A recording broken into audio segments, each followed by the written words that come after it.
I'm here today with Dr. Brenda Gorman, Assistant Professor of Speech-Language Pathology at Marquette University. Brenda also serves as the Advisory Clinical Director for LinguaHealth. Brenda, today we're going to try to get some pointers for graduate students. I know you have a lot of experience working in the clinic. How do graduate students make therapy effective?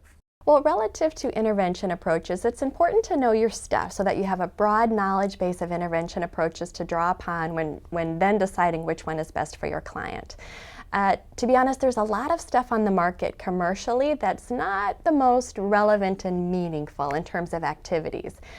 So I think it's very important, in addition to having knowledge of evidence-based practices, to really also know your client, knowing what specific needs they have, what will make them more successful in their home environment, in school if they're of school age, socially as well as work. And that's where a lot of the individual tailoring comes in.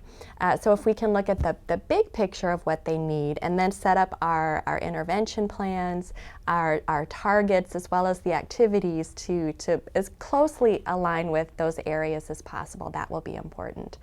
So again, looking at the big picture, I think will give you the most bang for your buck in intervention. In the graduate clinic, clinicians can get a little nervous when they're getting ready for sessions. How do they overcome being nervous in the clinic, especially when they have people watching them? That is something I think all of us can relate to, because I recall, as I'm sure you do, it's quite nerve-wracking.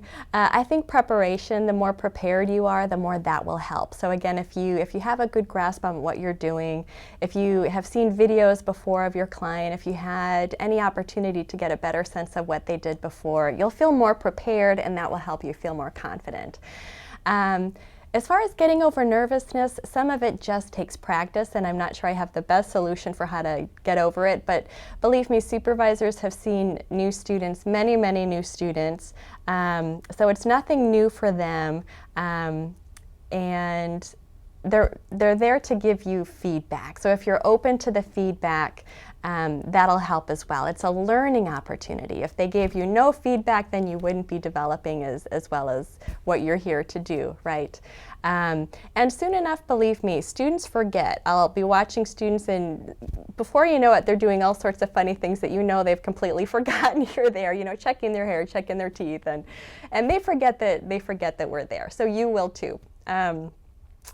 So again, I think it's just a matter of practice. The more you have a better grasp on your client, you'll feel more confident. And I think really, truly, it's probably not as difficult as when you learn to drive, for example. And you're learning to drive, you have this perfect stranger right next to you, 2 feet away, who's absolutely there to critique what you're doing, and you're armed, you're in a moving vehicle. In the therapy session, well, you're not really going to do any harm to anybody. That person is there to give you helpful feedback. So again, if you're open-minded and really welcoming of the feedback, I think that will help you be less nervous as well. Well, Brenda, thanks for sharing that with us. My pleasure.